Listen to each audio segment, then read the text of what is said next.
Hello and welcome back to another popcorn chat. I hope you guys are doing well. In this video I'm going to be speaking to you about M. Night Shyamalan's latest film, Trap. I'm sure we've all seen the trailers before, but this film is about a father and daughter going to a music concert, and then the dad kind of notices there's a lot of security and police around, and this causes a concern, and then he finds out this is all a trap to find a serial killer. Infamously, M. Night Shyamalan is a hit or miss director. He is very much like Marmite. You either love him or you hate him.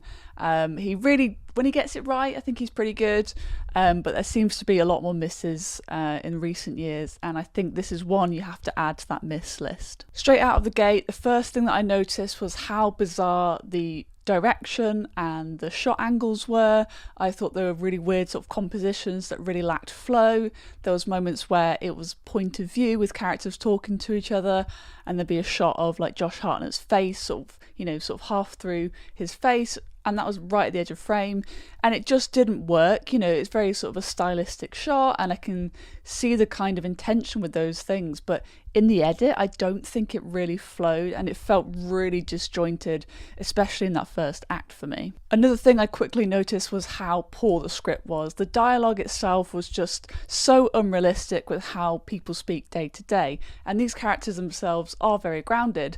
So I don't know if it's something with M. Night's films, but I found the dialogue just to be so obscure. It felt almost like a B movie, like it was intentionally bad. I'm not so sure, but it was pretty poor writing. Logic is thrown out of the window in this film. Why are they having a concert in the middle of the day?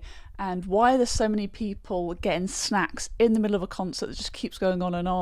And there's so many people walking about in the hallways. It just felt so unrealistic from the setup of the sort of show. I know she does say that they're doing like an extra show because of numbers. However, it just felt really unlike a concert experience, which I'm sure most people have had.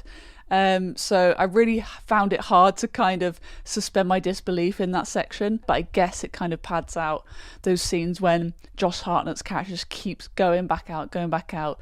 Otherwise, it would just be an empty hallway, and I think he could get away with things quite easy. I thought it was really interesting how the first half of the film has a lot of the budget. They're filming in an arena with all these extras, but then there's a change when they leave that place, and it's more of a domestic situation, and it just feels much lower budget. Like, that's when it felt like a film you could watch on streaming, and it just sort of took away the kind of, I guess, cinematic feel that the first half was trying to set up. I've spoken a lot about negatives of this film, but I do think that Josh Hartnett, the lead in this film, did a really good job. I think he's really having fun, having this almost split personality, and the sort of little tics that he's got I thought were great in terms of performances. I really love this revival of Josh Hartnett we're having in the recent years. I also thought that M. Night's daughter did a great job as Raven. She was really great as a performer. You could sort of see pop stars of, the current day in her performance. I do think the main actors did a good job with what they were given.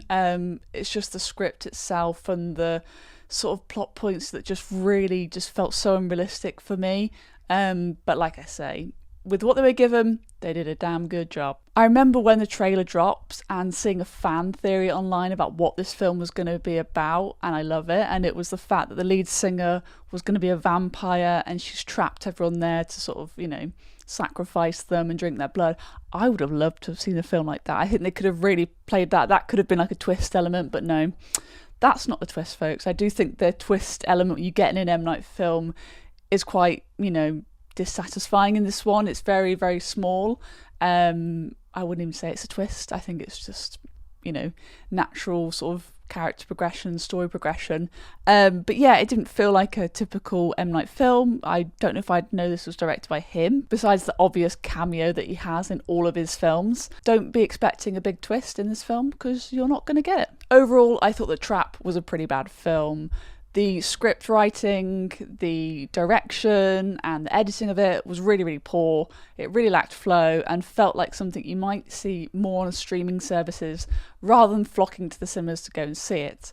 I do think some of the performances are great, especially from Josh Hartnett. I think he did a great job, and I can't wait to see more of his performances in years to come. And yeah, I would probably save yourself the cinema trip from this. If you want to watch it on streaming in a few months, do that, but I don't think it's worth seeing in the cinema. Thank you so much for watching this review of Trap. Let me know your thoughts down below in the comments, and I'll see you guys very soon for another popcorn chat.